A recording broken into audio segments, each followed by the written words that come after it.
KCAL rocks on a rainy Thursday. We got to check in with our guy, Pep, because it's time to talk sports. What's going on, Pep? Man, it is really coming down out there, like about as much as all these NFL moves, that we've seen last week or so. And Patrick, it is not let up. They are still pouring in.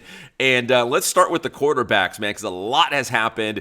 Your new franchise quarterback, Patrick, up in the Pacific Northwest, to quarterback your Seattle Seahawks. It's going to be Sam Darnold, who left the Minnesota Vikings to sign a pretty good deal, $100 million, to be the quarterback up in Seattle. So I know they lost Geno Smith, but Sam Darnold had a great year with Minnesota. Maybe he is the answer.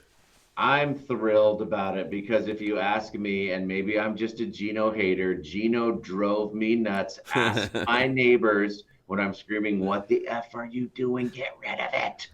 And then I heard that we were offering Geno Smith 40 to 45 million a year. I was like, we dodged a huge screaming bullet. Sorry, Raider fans. I'd rather get Sam Darnold, who I think can make better decisions and save a little bit of money. And we're building up that defense. I'm thrilled, Pep. He's Pete's problem now. Or Yeah. again. So, Yeah. But yeah, Sam Darnold was great for basically the entire year, except for I think it was like the last regular season game and the playoff game. He kind of fell apart at the very end, but he was, I don't know, in the MVP talk, like he was awesome all year for the Vikings. Right. And I mean, maybe I don't expect that, but I know that they're trying to, build a little running game going on. Of course, we only have JSN because we lost DK, we lost Lockett. So hopefully, let's run the ball a little bit, have a really good defense, take some pressure off of Sam. I'm actually excited about it. Yeah, big move with Sam Darnold going to Seattle. The other move that we knew was coming, but it's still kind of shocking, that Aaron Rodgers is a free agent. The Jets officially released him, and they had already picked up Justin Fields from the Pittsburgh Steelers. So I guess Justin Fields will be the guy with the Jets. And we still don't know as of this Thursday morning as we talk, where is Aaron Rodgers going? Maybe the Steelers, maybe the Giants? Yeah, we keep hearing a lot about the Steelers. I wonder if that will happen, man.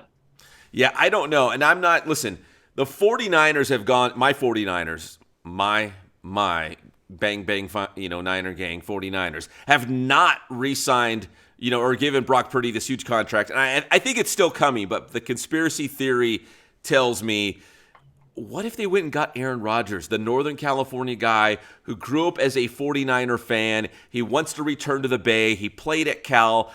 I wonder behind the scenes, is anything like that happening because this Brock Purdy deal is taking so long? Could Aaron Rodgers find his way to San Francisco somehow?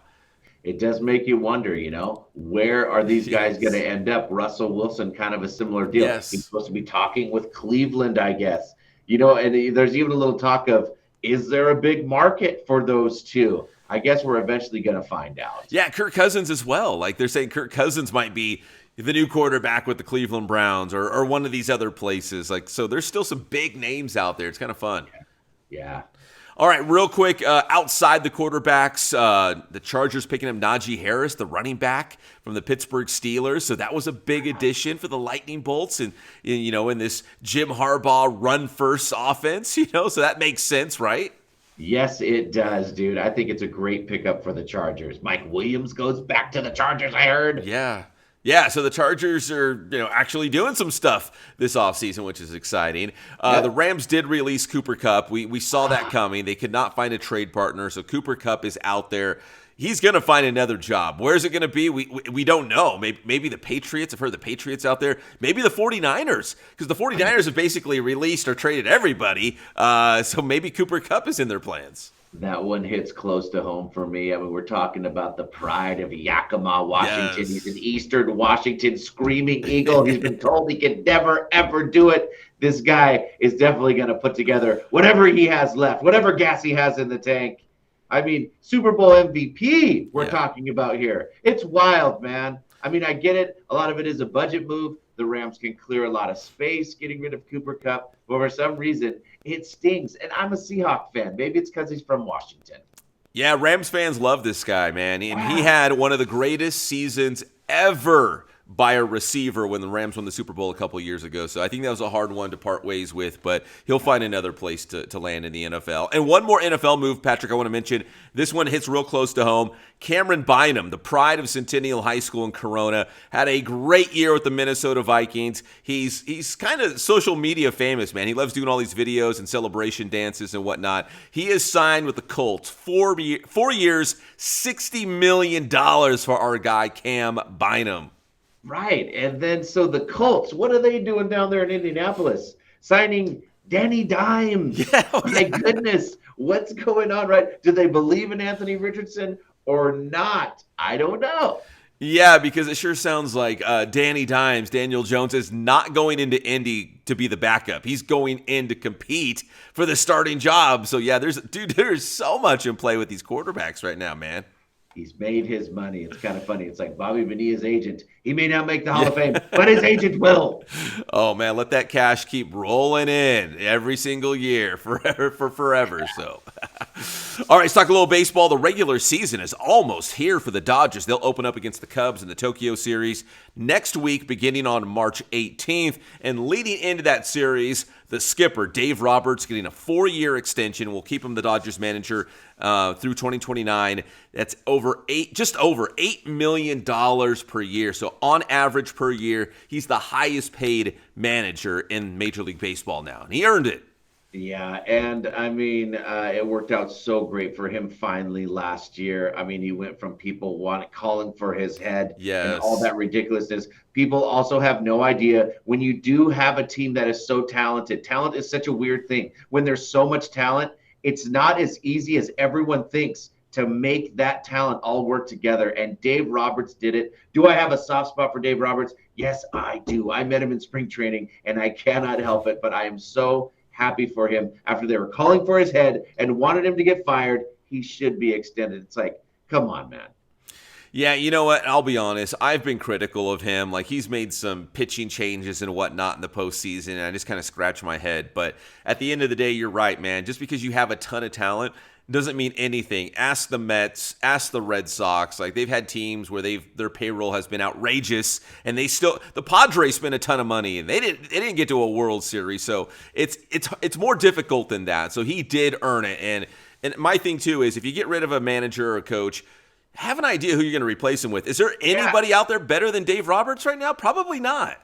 No, and Pep, you brought this up about a week ago. The pranking and the looseness that's going on. That has a lot to do with Dave Roberts. I'm glad he's been recognized for it. Starts at the top, man. He sets the culture, the environment, and the clubhouse.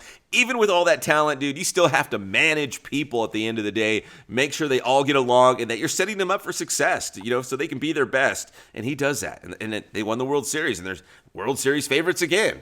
I'm pumped for him, dude. All right, let's talk a little basketball as well. It is March Madness. You're going to start, getting your brackets ready. They will come out on Sunday, so you can start doing all your prep work on who's winning these conference tournaments and getting that automatic bid into the big dance. I think Gonzaga just punched their ticket out of the WCC. Gonzaga will be a Pac-12 school in the future, but as of now, WCC, West Coast Conference. So all these automatic bids are coming up. Our guys at CBU and UCR, they're still in the hunt. So, you never know, but this is the fun part of the year. I love the conference week going into March Madness because you always see these schools that, you're like, oh, I don't even know where those at. I'll have to look them up on a map. I have no idea where that's located because they get a chance to actually go on that grand national stage.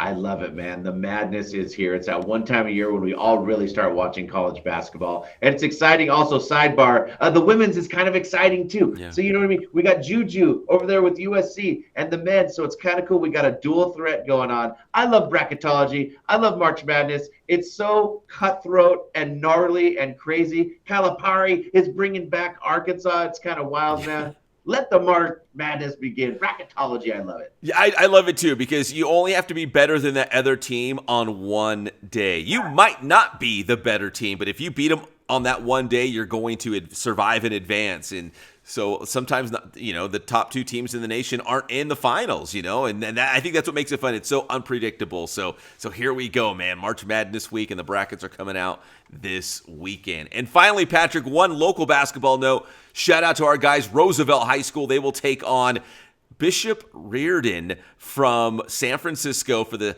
Open Division CIF State Championship at Golden One Center in Sacramento on Saturday night. That's the home of the Sacramento Kings. Mustangs trying to win the whole thing. They have been one of the top teams in the nation all season long, and one of the hottest tickets to get in the Inland Empire. High school basketball games out there in the Vale, Eastvale. Dude, Jaden Daniels has shown up. Draymond Green was at their game Tuesday night for the Southern California Championship. So everybody wants to see the Mustangs. They're trying to bring it home on Saturday. Selling stuff out, man. Getting all these huge celebrities. How cool, man. Well done. Oh, up there, dude. Good luck as well. I hope they do good, man. Yeah, they're playing a really good team, but Roosevelt, it has been kind of like the Dodgers. It's been championship or bust. They had too much talent. They're too good. This was the season to go all the way. In the Open Division, which is the best of the best of the best in California. Get it done, boys, man. We'll see what happens. We talked to Pep. And next time we talk, I'm sure there will be more madness is the perfect word with the NFL and all that. The official season is all underway. We got the draft coming up. Pep, tell them how to get your stuff. Yeah, March Madness. We're not even talking basketball. We're talking all these NFL moves. It's Inland Sports on X, on Instagram, on Facebook. We got Inland Sports on YouTube as well. That's Inland Sports. Thanks, Pep.